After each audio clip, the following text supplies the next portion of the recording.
Test, test, test, test, test, test, test.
Meet Rob Nelson, talk show host. Because you got the 70s thing going there. I got someone's underwear. Robert Kennedy, thanks for taking a minute. Simple question. Tucker? It's good to see you. Listen, You're a Bitcoin maximalist. You're Bitcoin forever. I hate this central bank digital currency. Hey, I don't have all the answers, but together, I know we can find them. hey everybody, happy Friday. Welcome to Rob Nelson Live. I am not wearing my signature black today. My microphone though, see how it comes in and goes out? It's like do, do, do, do, do, do, do. I am not wearing signature black today. I am, okay, this microphone's going to kill me. it's the microphone and the green screen. No, it's it here. Now you see it, now you don't. I'm going to move it over here. There you go. Now it's going to be right in my face. Nice, right. Powerful statement alone. Because it's Friday, because I want to wear something different. I mean, I always wear black. That's my thing, right? I wear black. That is what I do. Oops. Wow. This is what I do. Just put the mic over here. Okay, dokey. Let's try that again. Yeah, I'm going with blue. Not that I'm blue, but it is Friday. And I just thought I'd mix it up a little. You know, kind of go country blue. Country, you know, I'm in Nashville. You know, kind of country style blue. So lots to talk about. It's the end of the week. Those of you who tuned in on Wednesday, and those of you who saw it on replay, and those of you who will eventually see it, was sort of my treatise on the looming civil war, the cultural civil war that we are entering into, the political civil war that we are already in. You could argue we're in cultural and political already, but we're about to go next level with these things. And the looming actual, when I say political civil war, I don't just mean two sides divided, left, right, Democrats, Republicans. I mean an actual political civil war where the country literally divides. Secessionism, the whole deal. Not necessarily involving violence, simply an actual severance, a legitimate political civil war where there is a rejection of the authority of the traditional federal government and the emergence of a secessionist government, of a collective government of those who are collectively against the authority of the central government as it stands. That does not inherently mean it's violent. Although, as I said on Wednesday, and I encourage you to listen and watch, it is likely to lead to violence when one side or the other controls enough of the digital infrastructure, the AI, the data processing, the ability to hamper, eliminate, deteriorate the communications and the economic well-being of the other side of that war, whether that's the establishment, the traditional mainstream existing federal government, or the secessionist government.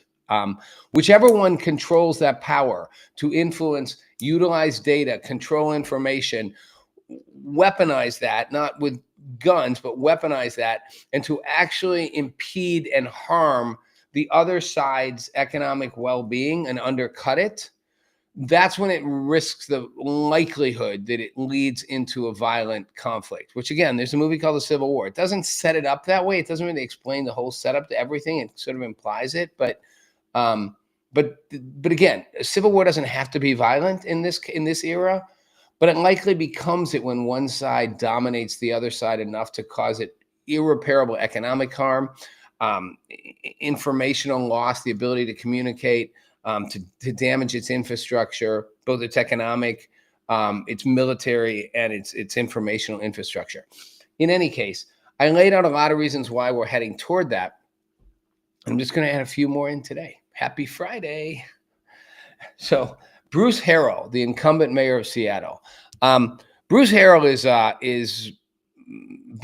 a liberal. I wouldn't go as far as to say, I'd say he's a progressive. His management of Seattle is not, in my mind, been very good. It's certainly led to an enormous number of problems. The wealth disparity continues to grow larger. The homelessness problem is massive. But he was a progressive still inside the kind of the tent of the traditional Democrats. He lost his reelection bid, very close race, to Katie Wilson, who's a community organizer. She's a Mandani Democratic socialist, self-proclaimed socialist. So we now have two of the biggest cities in the U.S., New York and Seattle, who both have just elected, not left-leaning mayors. That's nothing new. Not progressives like AOCs, full-on Democratic socialists. They do not identify as capitalists. They are Democratic socialists. Think about that. They essentially fundamentally believe in a premise similar to, from each according to his ability, to each according to his need. What you need should be provided. What you can give, you must give. If you are rich, you give. If you are poor, you can take.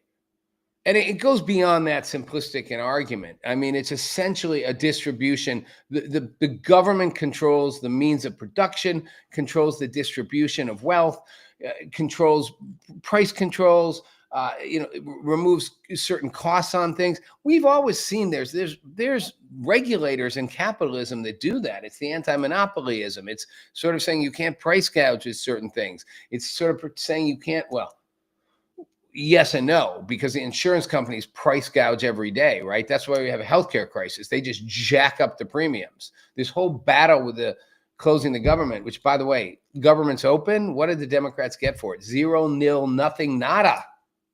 They literally shut the government down for 46 days and got nothing. Oh, no, they got the right that the furloughed workers get to come back and get paid. Well, there were no furloughed workers before they shut it down. So they basically got nothing. Nothing. Same deal on the table 46 days ago. Open the government as is. We'll negotiate healthcare subsidies. And in the Senate, we'll promise to put a vote on the table. In the House, no promise we'll even vote on it. Democrats aren't wrong that there is a healthcare crisis in this country and that premiums are off the charts, astronomically too high and going up. It's just the subsidies were meant to be temporary. They were during COVID, and all they did was jack up the money and make the insurance companies rich. As long as the government, meaning us, was paying for it, insurance companies just kept raising the price. So you technically don't have to pay unless you have a good job and make enough money. Then you just pay out the ass. But otherwise, we'll subsidize you. We, the taxpayers, we, the government, will subsidize you so the insurance companies can jerk you off and make a ton of money. Isn't that to subsidize you for the actual cost of your health care? It's a complete jack up of the prices. I've said before, I know doctors who do private practice, surgeons, whatever, cosmetic surgeons, you name it, dentists, dentist might be a sidebar one. Surgeons of all kinds, doctors who have outside private practices are encouraged to come into a hospital and double, triple the cost of what they would charge the person to do it in their own facility. Why? Because the hospital makes money, bills it off to the insurance company, bills it off from the hospital, off the doctor. The patient pays double, triple. I've heard the doctor say to me, I can charge them 1/3 of that and do the same service in a perfectly adequate environment. That's the insurance companies. So when it comes to regulating prices, the insurance companies aren't doing it. And I will note, I don't hear Mandami or Katie Wilson or any of the Democratic Socialists, or for that matter, any of the Democrats in Congress or the liberals or the progressives, talking about how they're actually going to fix healthcare. I hear them talking about putting more money to subsidize the high premiums that insurance companies charge people. And yes, the insurance companies are raising them and raising them and raising them. Even now, as we speak, they're going up, up, up, up, up, up, up. So when the premiums go away, the subsidies go away, the premiums keep going up. Who's talking about telling the insurance companies enough is enough? You don't get to just keep screwing people over. You are literally fucking the American people. I said it. There it is. The nice big F word everybody likes to use. No, they're screwing the public, and they just rake in the money. They raked it in during COVID. They're raking it in now. And all continuing the subsidies would do is continue to push an enormous billions of dollars to the health insurance companies so they can keep raising the prices, going, well, Joe and Sally aren't actually paying much more than they were, which was already too much for crappy healthcare with a massive deductible. But hey, that's okay. We're going to double the price because the government's going to pay it for us. Not a good solution. Bottom line, Democrats got nothing. Healthcare is a mess, and nobody's really proposing on the right either. The exception, I will say, Donald Trump and his create a sort of be your own CEO and negotiate your own health insurance. I would love that. I get to go in and negotiate my own benefits and what I get and what I pay case by case. Right now, you can't do that. You just got to buy a plan. So, but that's one step.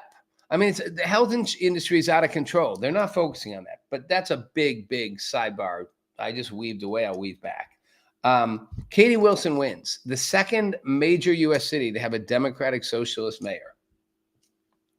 This is the Civil War I'm talking about brewing. And of course, in traditional political fashion, Mayor Harrell said he spoke to her, congratulated her, his team standing by, quote, to help with the transition without hesitation. That's the other part I don't get. I mean, Harrell and Katie Wilson are not as far apart as, say, Biden and Trump. But, Biden calls Trump like, the destroyer of, the bearer of doom, the destroyer of all worlds, the end of democracy, the republic's falling apart. And Trump wins the election and, Biden, sits down and congratulates him in the Oval Office, welcomes him in, says, welcome home, Donald. Do you actually say that to a person who you think is going to destroy everything you stand for? Someone's going to literally someone's going to burn your house to the ground, kill your family, destroy everything you care about, all of it. You go, welcome in. Good job. No, you're like, I'd rather die. I'd chop my balls off before I fucking tell you that. But that's politics. However, he said the quiet part out loud. I feel good about the conversation, and I feel very good about the future of this city, of this country still. That's the quiet part out loud. Feel very good about the future of this city and of this country still. Because I can understand why you might be worried about the future of this city and this country. Wilson operates a nonprofit, the Transit Riders Union. So minimum wage, better access to public transit, affordable housing. These are all core issues in these big cities and in small cities. I mean, they're core issues everywhere. Interesting, like the backstory of her, worked basically like, on the, barista, boatyard worker, apartment manager, baker, construction worker, did a little of everything, legal assistant. Now here's where it gets interesting. Like Lindami, who comes from a wealthy family, her parents have money. They send her a check every couple months to pay a couple $1,000s a month for her kids' healthcare, kids' daycare costs. So, every couple months they send her a check. So basically, they're giving her a couple $1,000s a month subsidy, which is awesome. It's her parents giving it to her, which, again, she comes from money, easy to imagine it. Hard to imagine how you give everybody that and who pays for that, because everybody doesn't have a wealthy parent. She graduated from high school and studied physics and philosophy at Oxford. Awesome. Here's the catch. Her parents paid for it. So she left Oxford debt-free. She doesn't deny they paid for it.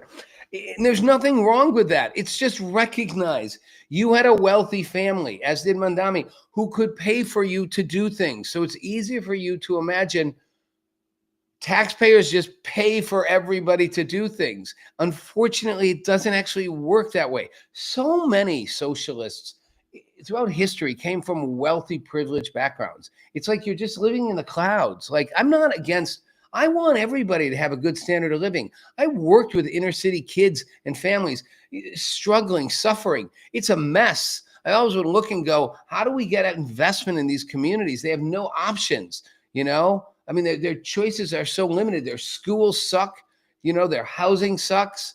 Their role models, for the most part, suck. A few get out. How do you invest and build these communities? That is a legitimate thing to want to do. I just don't think the solution of just give everybody everything for free solves it. And I think the great social experiment of the 1960s and Lyndon Johnson kind of proved it. Public housing turned into places that got trashed. People didn't respect it, didn't take care of it. Poverty continued to just bubble up in it. And the properties fell apart and the communities went down the drain. I mean, it's his oldest story in the book. Back to my Civil War.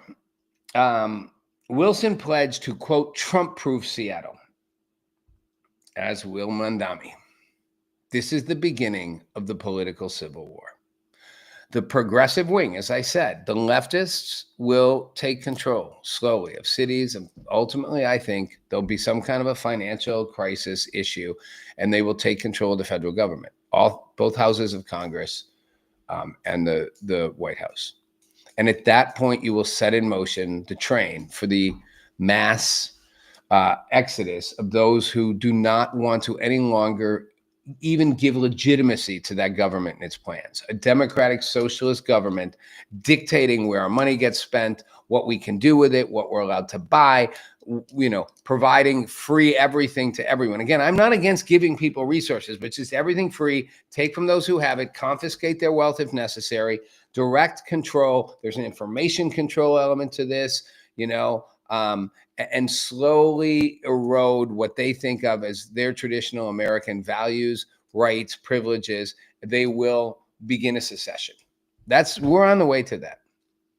I want to be wrong, but I'm not. I mean, maybe I don't want to be wrong. Maybe that's what we have to do.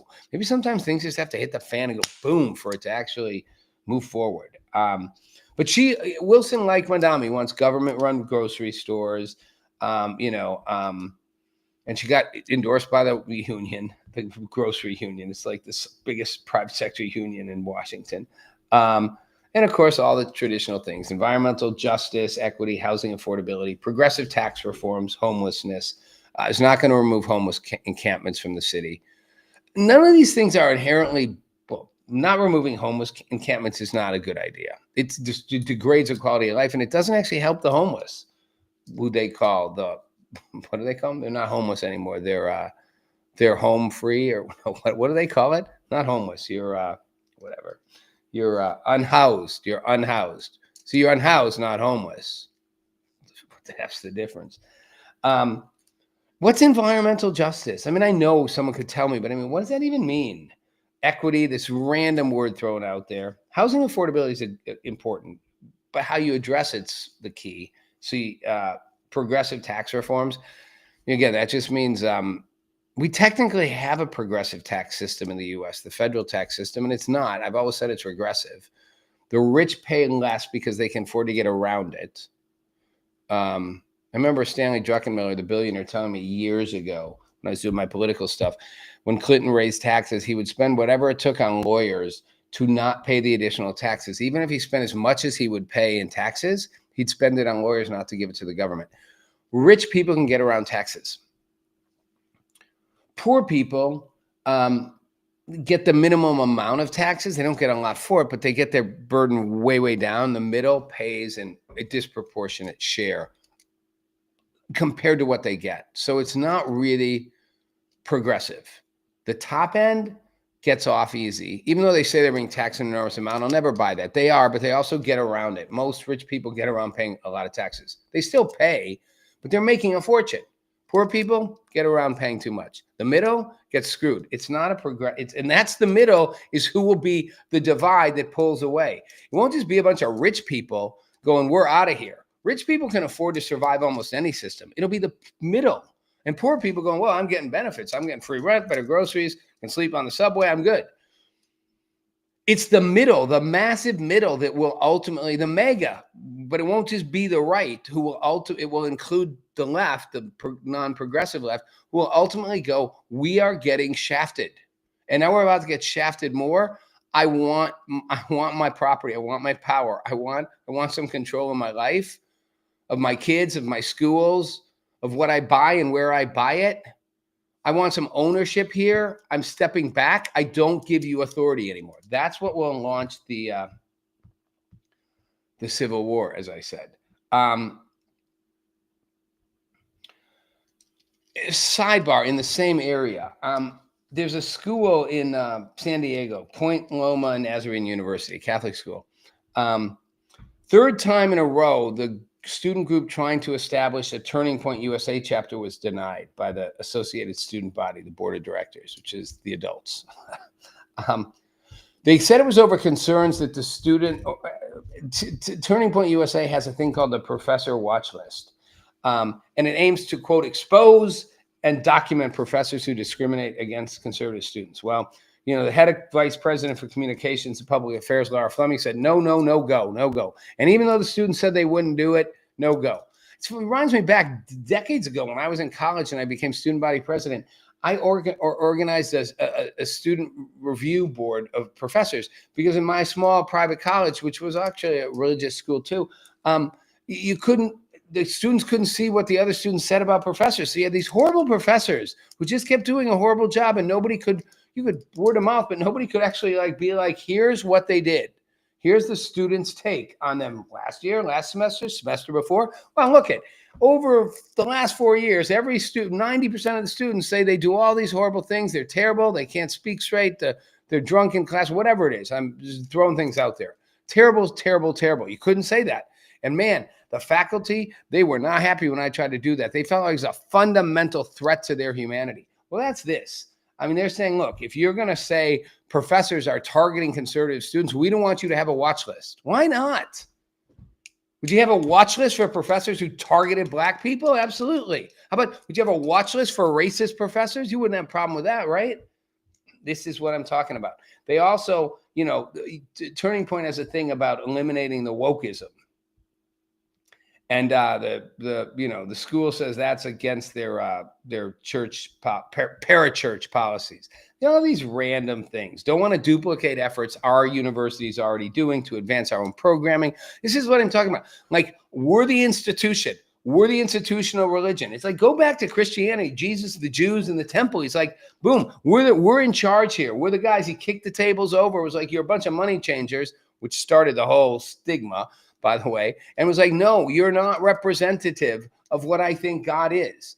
So I'm looking at all this stuff like, what, you afraid of like someone else could come in and alter your faith-based how you control it? Like, meanwhile, the school has a break club, BREAK, which is for gender equality on campus. So privilege and gender justice. Again, what is gender justice? Privilege is recognizing you're white, you know, you're privileged. They have a Center for Justice and Reconciliation on immigration and racial justice. You can process injustices in your communities. Look, it's crazy to me. You got a Catholic school that's so woke that it's like literally got these groups. I have no problem with those groups, but won't let a Turning Point USA group in because they're theoretically even said we won't have a watch list for professors who target us, but no, we still don't believe you because we just don't really want you to form a group.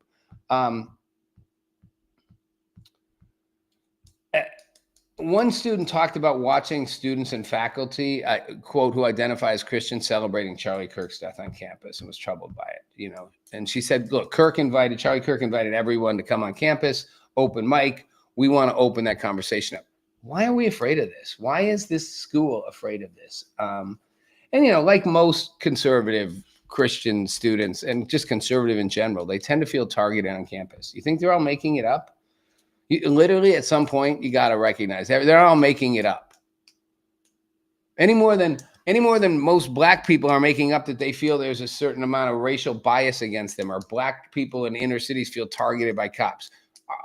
Is everyone? No, but are they making it up on the whole? No, they obviously I've been there. I get it. There's a sense of like we're targeted, and there's a sense because to some extent you are. And then they did the thing that I hate the most. They said calling in question our decision not to endorse this Turning Point USA thing doesn't reflect how Christians are called to engage with one another in truth and grace. Meaning, if you question us, you're not operating in a way that's truth and grace. Does this sound familiar?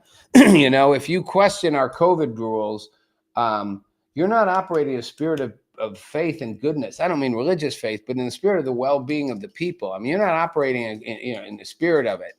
The disagreement is a sign. This is like totalitarian type thinking. Disagreement is a sign that you are somehow fundamentally flawed and not honoring the process and respecting what disagreement should be necessary. Even in science, disagreement is key. This is where the civil war I'm talking about starts brewing. The mainstream, it's taking place even in faith organizations. 20 years ago, that school would have, it's a Christian school, it's never, and it might be Jesuit driven, but even then it would still probably lean more conservative on the faith side than liberal, politics aside. But this isn't going to be about politics anymore.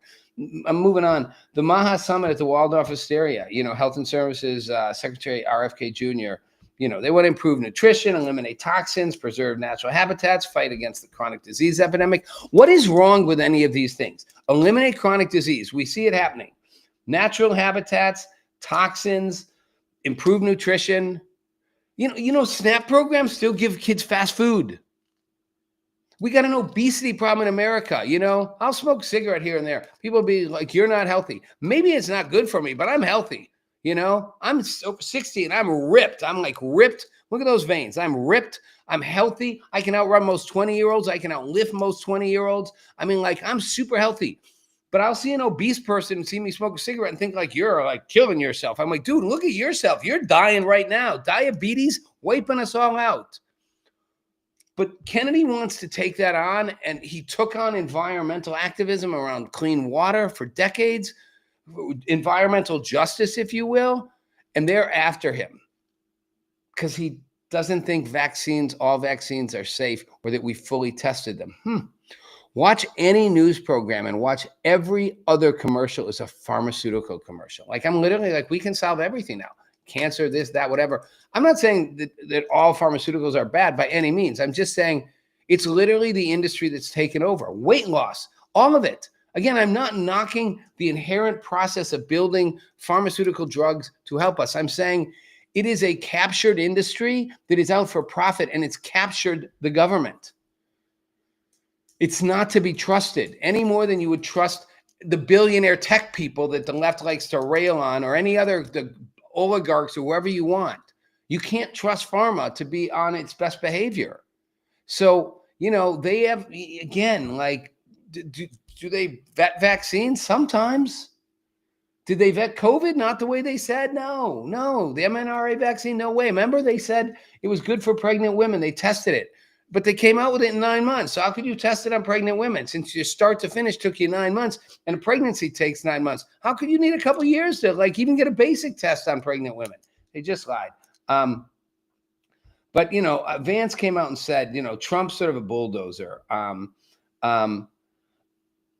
And he said, Bobby Kennedy will get attacked. And he said, it's bullshit, excuse my language, because there's this attack where people say the conclusion is not supported by science or it's a conspiracy theory. And he says, and if you think about it, science is all about disagreement. You ought to argue against it. That's my whole point. Like, you ought to argue against things you don't agree with in science, in politics, in life. And, they're always trying to silence people who speak outside the box. That's where this divide is going to happen. You challenge the orthodoxy of how our government works and the establishment. It's already getting challenged on both sides, but it will start getting more challenged as you see I think the democratic socialist movement start taking over more and more and literally kind of reorganizing federal government. Trump didn't so much reorganize it. He kind of chopping it back sort of toward the basics. And people call that totalitarian. To be honest, the left side will be even more totalitarian because it's literally controlling thought and what you can do and how you can spend your money. And remember, Vance came from Appalachia. Remember, that's hillbilly LG. And he knows it. The Appalachians got left behind. They got left in the dirt. Those people need help too. There's a lot of people in this country that need help. I'm not arguing that those who go, so many people in this country are losing ground. They are. So 60% of people paycheck to paycheck. It's a mess. Doesn't mean the solution is just to take everything over with the government. The government's part of why it's a mess. And there's other problems. It's not all the government. And I'm all for charitable deeds, but I'm also for going, hey, everything doesn't have to be charity. We can actually create wealth and value in communities that don't have it. That is a free market approach balanced with some support from outside that. We can do both. We can build. I'm not saying let boots pull you up by your bootstraps. I'm like, I used to always joke, yeah, boo, you don't have any bootstraps in certain communities. They need input. They need resources. They need investment. They need incentives. But that is different than just making everything free and just trying to tax the rich who then run away and the whole thing implodes. We've never seen it work anywhere in the world. That's all I'm saying. Running out of time, so I'm going to move ahead. I'm going to skip a few things that I was going to talk about. Bring that stuff up on Monday. Here's where I'm going to go with this. Here's where I'm going to end. Digital IDs, because this is going to be one of the culture flashpoints. Britain's requiring them for you to get a job. Apple's offering it on the new iPhone, and it looks really cool. You get a digital ID, and I get it. Makes it easier to figure out if legal immigration, ID, voter ID, healthcare, all kinds of efficiencies come with it, right? Getting on a plane. The problem is the globalists are for it. The UN, the World Economic Forum, the European Union, Britain, even China, because the problem is what you can do with that kind of control. First, it'll be voluntary. Although Britain's already making it, like you won't be eligible for work without it. That's not making it mandatory. There'll be rewards for taking it on, take the digital ID, and there'll be punishments for not. Just on the security level alone, imagine you get hacked. Now it's all centralized in one ID. You could theoretically get cyber hacked across the board. That's maybe the least issue for me. The amount of control it gives the government over you. I've said this about the CBDC thing, the central bank digital currency. Once you have that, the government can shut your finances off. You say the wrong thing, do the wrong thing, the credit score goes down. They can cut credits off for you to travel. They can cut your credit cards off. Same with a digital ID, right? Because they'll be able to track you. They'll be able to track your thoughts, your language, your behaviors across the board. And people have argued, well, nobody deserves anonymity, because that's what you would lose is anonymity. And Bitcoin, again, is an example where you get anonymity. And I would argue you do deserve anonymity. And by the way, not that everybody's a fan of our founding fathers, but a lot of people are. They all wrote these anonymous pamphlets. It's been a part of America and many societies, writing anonymously. Some of the greatest authors wrote their most famous books anonymously. We even saw it with, in the 90s with Bill Clinton, and the anonymous book, I mean, it was called Anonymous, right? It's like the notion of anonymity being a bad thing. Why? Why do I have to? Because why do I have to be logged in? I've already, people say, well, they're already tracking all your stuff, and you decline the cookies, whatever, you're being tracked. Yes and no. I mean, they are, but that doesn't mean I want more of it. And I love the idea of like being able to just take my phone and log into everything. Look at my scratched up phone case. Metal too, like I need a new one. Being able to just, kind of make it all easy. But once you give the government that control. So as I wrap this up, what I'm saying is we're coming back to my thing where I started, which is there will be those who recognize that the forfeiting of their way of life, of their control over their identity, over what they can spend, where they can spend it, over how things are priced and what stores are run by the government, and public transportation becoming, something that's free, everything's free, subsidized, all equality is being forced mushed together. That's the first layer. But then it starts becoming about what you're allowed to think and say and what's appropriate, which we already saw with the wokeism. And I'm not saying this will be a woke movement. The woke word is the wrong word, but it will be a control movement. It will be a thought. It will be the real version of totalitarianism, authoritarianism. In the name of the well-being of the people, Chairman Mao, the Russian Revolution, Lenin and Trotsky, Stalin, we're going to impose this on you. Mao is the best example in China. For the sake of all these people, we're going to impose control on everything. Literally caused a massive famine, destroyed the economy, and almost ruined it. China was just so big it survived. And now it's basically like, I always joke, China's a communist country with like a capitalist market machine running at the middle. It's coming, everybody. I mean, I'm out of time, but it's coming. The divide is happening.